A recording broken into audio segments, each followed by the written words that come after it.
Assalamualaikum warahmatullahi wabarakatuh. Bertemu kembali di channel Math Education Official. Apa kabar kalian? Sehat-sehat selalu kan? Dan tetap semangat belajar matematikanya.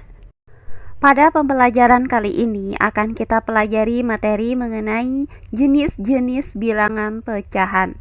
Baiklah, langsung saja kita simak materinya.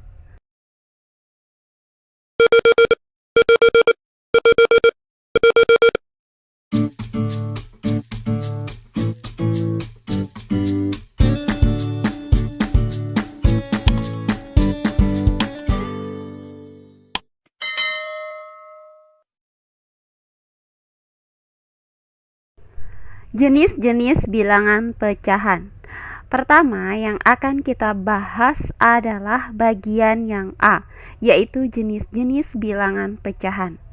Nah, pecahan itu dapat dibedakan menjadi yang pertama, ada pecahan biasa, kemudian yang kedua ada pecahan campuran, kemudian yang ketiga ada pecahan desimal, selanjutnya yang keempat ada pecahan persen, dan yang kelima adalah pecahan per mil. Nah, jenis pecahan yang pertama adalah pecahan biasa. Pecahan biasa dapat berupa pecahan murni atau pecahan tidak murni. Jadi, pecahan biasa itu terdiri dari dua jenis, yaitu yang pertama ada pecahan murni dan yang kedua ada pecahan tidak murni. Nah, untuk pecahan murni adalah pecahan yang pembilangnya itu lebih kecil daripada penyebutnya, yaitu pecahan A per B dengan A kurang dari B. Nah, untuk contohnya adalah sebagai berikut. 1/3. Nah, pembilang dari pecahan ini adalah 1, sedangkan penyebutnya adalah 3. Nah, karena 1 itu lebih kecil dari 3, maka 1/3 merupakan pecahan murni. Nah, untuk contoh lainnya adalah 6/10. Di sini pembilangnya itu adalah 6, sedangkan penyebutnya adalah 10. Karena 6 kurang dari 10, maka 6/10 merupakan pecahan murni. Nah, untuk contoh lainnya adalah 15/23, kemudian ada 66/10 dan sebagainya. Nah, selanjutnya untuk pecahan tidak murni. Pecahan tidak murni adalah pecahan yang pembilangnya lebih besar daripada penyebutnya, yaitu A per B dengan A lebih dari B. Jadi, pecahan tidak murni ini merupakan kebalikan dari pecahan murni. Nah, untuk contohnya adalah sebagai berikut. 8/7. Nah, pembilang dari pecahan ini adalah 8, sedangkan penyebutnya adalah 7. Karena 8 itu lebih dari 7, maka 8/7 adalah pecahan tidak murni. Selanjutnya contoh lainnya adalah 10/3. Nah, di mana 10 adalah pembilangnya, sedangkan 3 adalah penyebutnya. Nah, karena 10 itu lebih dari 3, maka 10/3 merupakan pecahan tidak murni. Nah, untuk contoh lainnya adalah 21/8. Kemudian ada 112/38 dan lain sebagainya. Nah, berikutnya pecahan yang kedua adalah pecahan campuran.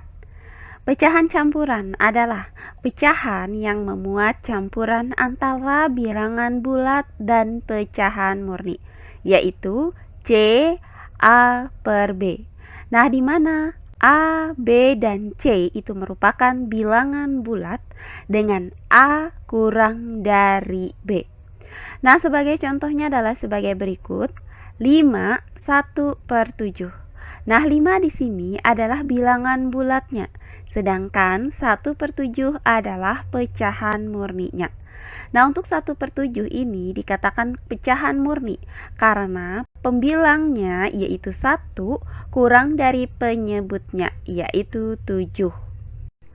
Nah, untuk contoh lainnya yaitu ada 1 12/20. Nah, 1 di sini adalah bilangan bulatnya, sedangkan 12/20 adalah pecahan murninya. Kemudian contoh lainnya ada negatif 2 12/20. Nah, negatif 2 di sini adalah bilangan bulatnya, sedangkan 12/20 adalah pecahan murninya.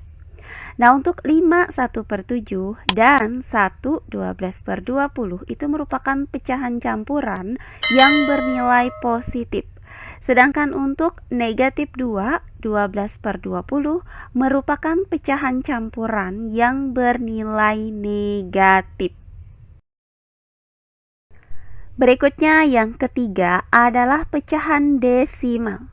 Nah, pecahan desimal adalah bilangan pecahan yang penyebutnya adalah kelipatan 10, yaitu 10, 100, 1000, dan seterusnya. Nah, pecahan desimal itu dituliskan dengan tanda koma. Adapun contoh dari pecahan desimal adalah 0,2, kemudian 1,5, kemudian 3,55 dan seterusnya. Nah, jika pada pecahan desimal itu memuat bilangan di belakang koma yang tak berhingga, maka akan dilakukan pembulatan. Pada pecahan desimal, biasanya pembulatan itu akan dilakukan hingga 2 angka di belakang koma. Nah, ada beberapa aturan dalam pembulatan pecahan desimal ini, yaitu sebagai berikut. Yang pertama, jika angka terakhir atau angka ketiga setelah koma itu lebih besar dari 5, maka kita bulatkan ke atas. Nah, sebagai contohnya 0,278. Nah, di sini akan kita ambil 2 angka di belakang koma. Nah, karena angka ketiga setelah komanya adalah 8, maka kita bulatkan ke atas karena 8 itu lebih besar dari 5. Nah, caranya tinggal kita tambahkan 1 angka 7 ini. Maka didapat pecahan desimal 0,28. Atau contoh lainnya adalah 1,437. Nah, angka terakhir atau angka ketiganya itu adalah 7. Nah, di mana 7 ini lebih dari 5, maka kita bulatkan ke atas menjadi 1,44. Nah, kemudian yang terakhir, yang kedua, jika angka terakhir atau angka ketiganya setelah koma itu kurang dari 5, maka kita bulatkan ke bawah. Nah, sebagai contohnya adalah 0,274. Nah, di sini angka terakhirnya yaitu angka ketiga setelah koma adalah 4. Di mana 4 itu kurang dari 5, maka kita bulatkan ke bawah sehingga didapat pecahan desimalnya adalah 0,27 atau contoh lainnya yaitu 9,371. Nah, karena angka terakhirnya ini adalah 1, di mana 1 itu kurang dari 5, maka kita bulatkan ke bawah sehingga didapat pecahan desimalnya adalah 9,37. Nah, berikutnya jenis pecahan yang keempat yaitu persen. Nah, persen atau per 100 adalah bentuk pecahan dengan penyebut 100. Nah, lambang dari persen ini adalah seperti ini. Nah, adapun contoh persen adalah sebagai berikut. 10%, kemudian 45%, kemudian 67%, dan sebagainya. Nah, untuk 10% ini sama dengan 10 per 100. Kemudian untuk 45% ini sama dengan 45 per 100. Sedangkan untuk 67% ini sama dengan 67 per 100. Terakhir, jenis pecahan yang kelima adalah pecahan per mil. Per mil atau per 1000 adalah bentuk pecahan yang penyebutnya adalah 1000. Per mil itu dilambangkan seperti ini. Adapun contoh dari per mil adalah 4 per mil, kemudian ada 20 per mil, kemudian ada 57 per mil, dan sebagainya. Nah, untuk 4 per mil ini sama dengan 4 per 1000. Kemudian untuk 20 per mil ini sama dengan 20 per 1000. Dan untuk 57 per mil ini sama dengan 57 per 1000. Oh iya, sebelum kita lanjut, jangan lupa like, komen, dan subscribe channel YouTube ini dan nyalakan lonceng notifikasinya agar kalian tidak ketinggalan video-video terbaru dari channel ini.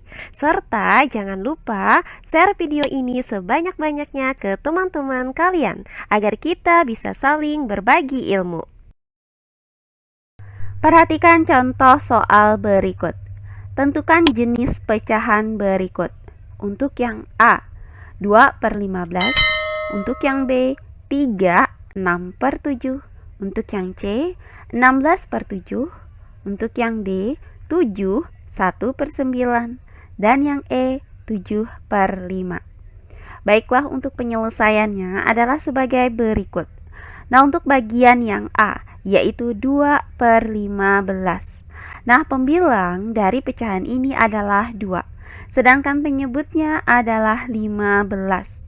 Nah, karena 2 itu lebih kecil dari 15, maka 2 per 15 adalah pecahan murni.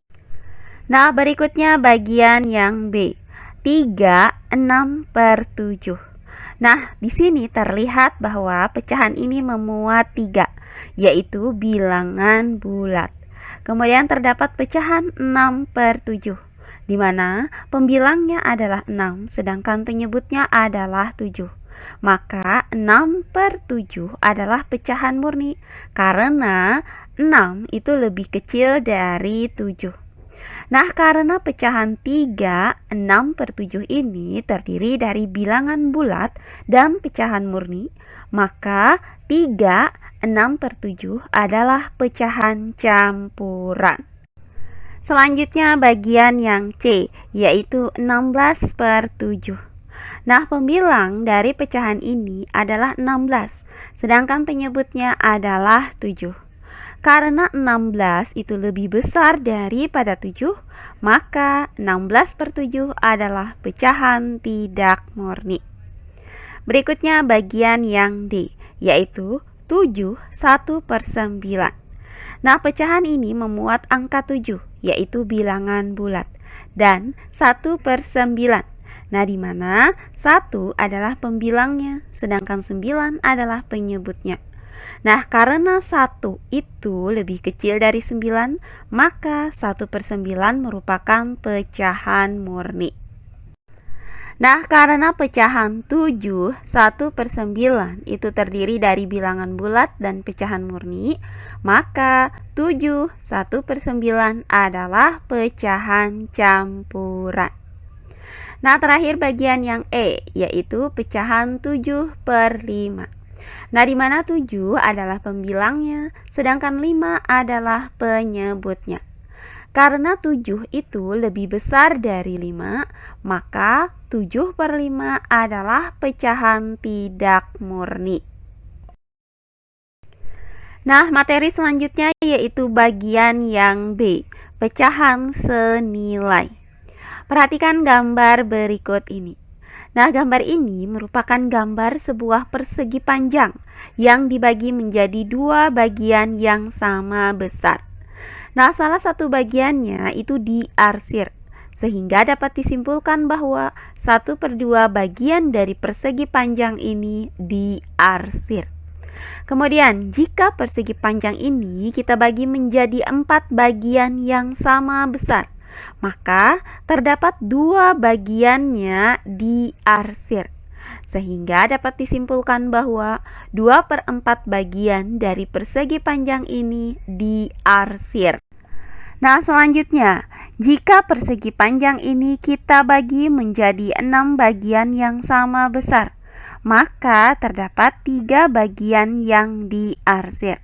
Sehingga dapat disimpulkan bahwa 3/6 bagian dari persegi panjang diarsir.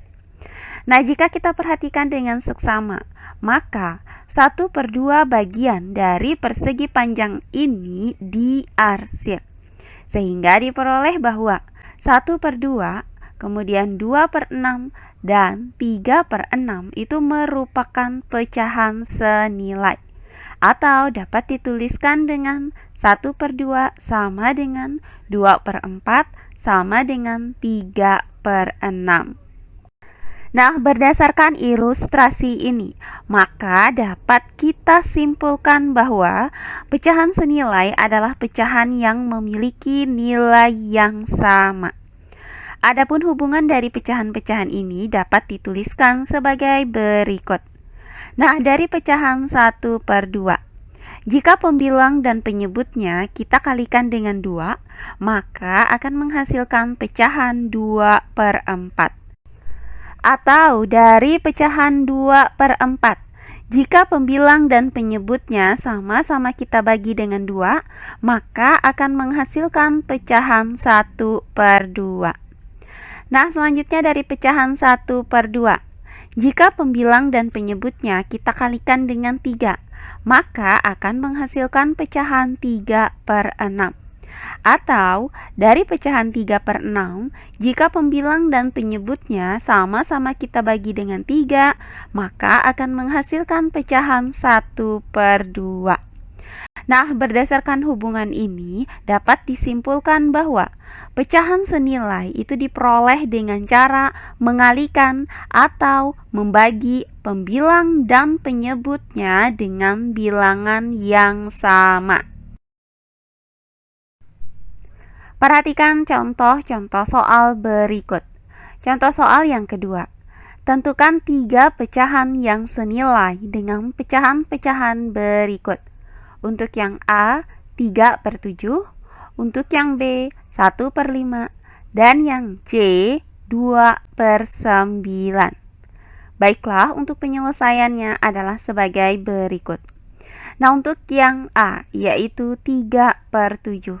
Nah, di sini akan kita cari 3 pecahan yang senilai dengan 3/7. Nah, untuk pecahan yang pertama. Nah, 3/7 ini kita kalikan pembilang dan penyebutnya dengan 3. Nah, untuk pengalinya di sini kita bebas menggunakan bilangan apapun. Maka, hasil kali ini adalah 9/21. Kemudian pecahan yang kedua.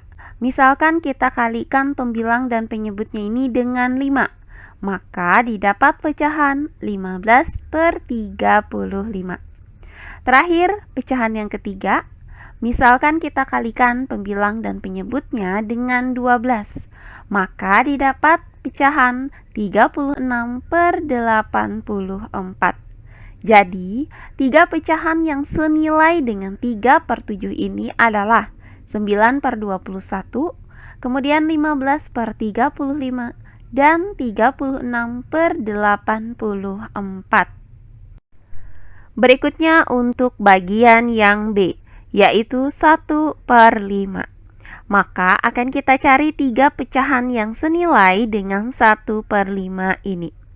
Nah, untuk pecahan yang pertama, misalkan kita kalikan pembilang dan penyebutnya dengan 2, maka didapat pecahan 2/10. Kemudian pecahan yang kedua, misalkan kita kalikan pembilang dan penyebutnya dengan 5, maka didapat pecahan 5/25. Nah, terakhir pecahan yang ketiga. Misalkan kita kalikan pembilang dan penyebutnya dengan 10, maka didapat pecahan 10/50. Jadi, 3 pecahan yang senilai dengan 1/5 ini adalah 2/10, kemudian 5/25, dan 10/50. Nah, terakhir bagian yang C, yaitu pecahan 2/9. Maka akan kita cari 3 pecahan yang senilai dengan 2/9 ini. Nah, untuk pecahan yang pertama, misalkan kita kalikan pembilang dan penyebutnya dengan 4, maka didapat pecahan 4/36. Berikutnya pecahan yang kedua, misalkan kita kalikan pembilang dan penyebutnya dengan 7, maka didapat pecahan 14/63. Terakhir untuk pecahan yang ketiga, misalkan kita kalikan pembilang dan penyebutnya dengan 15, maka didapat pecahan 30/135. Jadi, 3 pecahan yang senilai dengan 2/9 ini adalah 8/36, kemudian 14/63, dan 30/135. Terakhir, contoh soal yang ketiga. Sederhanakan pecahan berikut. Untuk yang A, 4/6, kemudian yang B, 18/21, dan yang C, 24/32. Baiklah, untuk penyelesaiannya adalah sebagai berikut. Nah, untuk menyederhanakan suatu pecahan, maka kita bagi pembilang dan penyebutnya dengan bilangan yang sama, hingga pecahan tersebut tidak bisa lagi kita sederhanakan. Nah, untuk bagian yang A, yaitu 4/6, maka kita bagi pembilang dan penyebutnya dengan bilangan yang sama. Nah, untuk mencari bilangan tersebut dapat kita gunakan faktor persekutuan terbesar atau EPB dari 4 dan 6. Nah, EPB dari 4 dan 6 adalah 2. Maka kita bagi pembilang dan penyebutnya dengan 2, sehingga didapat pecahan 2/3. Maka bentuk sederhana dari pecahan 4/6 ini adalah 2/3. Berikutnya bagian yang B, pecahan 18/21. Maka kita bagi pembilang dan penyebutnya dengan bilangan yang sama. Nah, bilangan tersebut didapat dari EPB atau faktor persekutuan terbesar 18 dan 21. Nah, EPB dari 18 dan 21 adalah 3. Maka kita bagi pembilang dan penyebutnya dengan 3, sehingga didapat pecahan 6/7. Jadi, bentuk sederhana dari pecahan 18/21 adalah 6/7. Nah, terakhir bagian yang C, yaitu pecahan 24/32. Maka, kita bagi pembilang dan penyebutnya dengan bilangan yang sama. Nah, untuk mencari bilangan tersebut, kita gunakan EPB dari 24 dan 32. Nah, EPB dari 24 dan 32 adalah 8. Maka, kita bagi pembilang dan penyebutnya dengan 8, sehingga didapat pecahan 3/4. Jadi, bentuk sederhana dari pecahan 24/32 adalah 3/4. Nah, demikian pembelajaran kita kali ini mengenai jenis-jenis bilangan pecahan dan pecahan senilai. Semoga penjelasan dari saya mudah dimengerti oleh kalian semua. Jika ada yang kurang dipahami, silahkan kalian tulis di kolom komentar. Baiklah, untuk pembelajaran kali ini saya cukupkan sampai di sini. Bertemu kembali di pembelajaran kita berikutnya. Akhir kata saya ucapkan wassalamualaikum warahmatullahi wabarakatuh.